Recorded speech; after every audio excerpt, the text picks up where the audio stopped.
मोठा नारळ फोडलेला आहे. मोठ्या संख्येने कार्यकर्ते आणि नागरिक उपस्थित होते. काय भावना आहे आपली?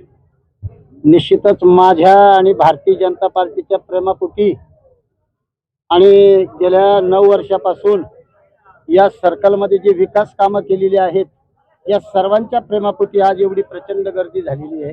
त्याच्यामुळे ही गर्दी पाहून निश्चितच मी भारावून गेलो. आपण आपल्या जिल्हा परिषद सर्कलमध्ये आपल्या कामाचे बॅनर लावले, पण विरोधकाकडून टीका होते की आपले जे बॅनर लावले ते कामं झालीच नाही.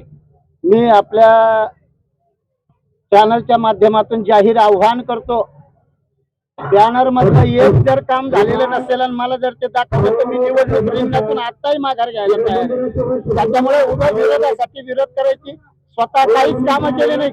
पूर्वी जे शिवसेना इतर जे होते सन्माननीय सदस्य, त्यांचं एक काम दाखवा, 1000 रुपये मिळवा, हे मी मागच्या निवडणुकीत बोललो होतो. पण काहीच कामं करायची नाही आणि फक्त विरोधासाठी विरोध करायचा, एवढंच या लोकांचं काम आहे. वाकडं तिकडं बोलायचं, विरोधासाठी विरोध करायचा आणि हे कामं नाही ते कामं नाही. मग दाखवा ना, मी येतो ना प्रत्यक्षात त्या गावामध्ये, मला घेऊन चला ना, मी प्रत्यक्षात येतो. परंतु हे फक्त विरोधासाठी विरोध आहे, बाकी काय. तुम्ही काम केलं, आमदार साहेबांचं काम केलं, बोरणे साहेबांना विजयासाठी पुढे होते, अग्रस्थानी होते. ह्या गटामध्ये तुम्हाला मतदान करण्याबद्दल बोरणे सरांनी दिलं.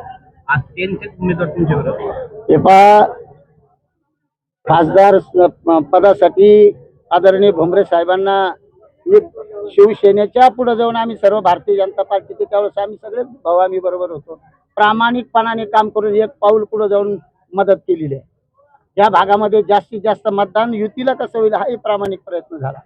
नंतर पक्षाचा आदेश आल्यानंतर मी पक्षाचा आदेश पाळणारा माणूस असल्यामुळे आज सन्माननीय आमदार बोरणारे सर यांचं सुद्धा शिवसेनेच्या पक्षाच्या कार्यकर्त्याच्या खांद्याला खांदा लावून काम केला. परिस्थिती अशी होती की आदरणीय दिनेश भाऊ हे माझे जिगरी मित्र आहेत, पण मी मित्राला बाजूला केलं आणि त्यांना मदत केली. पण दुर्दैवाचा भाग असा आहे, संस्कृतीमध्ये आपल्या संस्कारामध्ये कृतज्ञता आणि कृतघ्नता हे 2 शब्द आहे. यातला एक शब्द त्यांनी वापरला, हे माझं दुर्दैव मी समजतो. शेवटी अडचणीच्या काळात जो काम येतो ना, तो खरा माणूस आहे आणि तो खरा माणूस मी आज होणार. खरं तर आपण जे विकास कामं केले सर्कलमध्ये, ते एक बॅनरच्या माध्यमातून ती हिंमत केली आपण लावायची, त्याबद्दल काय सांगाल? आणि पुढचं विकासाचं विजन काय असेल आपलं नेवरगाव जिल्हा परिषद सर्कलमध्ये? हे पहा, बॅनर लावायचे म्हणजे ते दाखवले. खोटं असतं तर मी बॅनरच लावले नसते, कारण मी जर चोरी चुपके जर काही समजा काही कामं गायब केले असते असं काही लोकांचं म्हणणं, बॅनरच लावले नसते. ती हिंमतच केली नाही आजपर्यंत, कोणत्याच सदस्याने कुठेच जिल्ह्यामध्ये हिंमत केली नाही. ती हिंमत मी आपल्या सर्कलमध्ये बॅनर लावले की बाबा हे काम आहे, आणि कोणाला काही शंका वाटत असेल की हे काम इथं झालं नाही तर मला भेटा, अशा प्रकारचं मी त्या ठिकाणी बॅनर लावून कामं दाखवलेली आहेत. जनता खुश आहे हो. हे अगदी काय आपलं ज्याने कामच केले नाही त्यांना काय नाचता येईना अंगण वाकडं, याच्यापेक्षा काय वेगळं म्हणायचंय त्यांना. नेवरगाव जिल्हा परिषद पुढील विकासाचं विजन काय असणार? निश्चितपणाने आजपर्यंत जी विकासाची कामं केली त्यातली जी अपूर्ण कामं आहेत ती पुढच्या काळात करणार.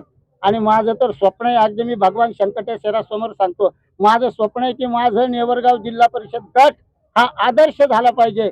तिथं चांगल्या प्रकारचं दर्जेदार शिक्षण, दर्जेदार आरोग्य, पाण्याच्या सुविधा, रस्ते या सगळ्या बाबी झाल्या पाहिजे. आता जिल्हा परिषद सदस्य म्हणलं थोडासा जरा निधीच्या बाबतीत अपुरा पडतो, परंतु आमच्या नेत्यांच्या मार्फत असेल, कारण केंद्रात आणि राज्यात आमची सत्ता आहे आणि जिल्ह्यातही भारतीय जनता पार्टीच्या माध्यमातून जिल्हा परिषदेमध्ये जर भाजपची सत्ता आली निश्चितपणाने ती येणार.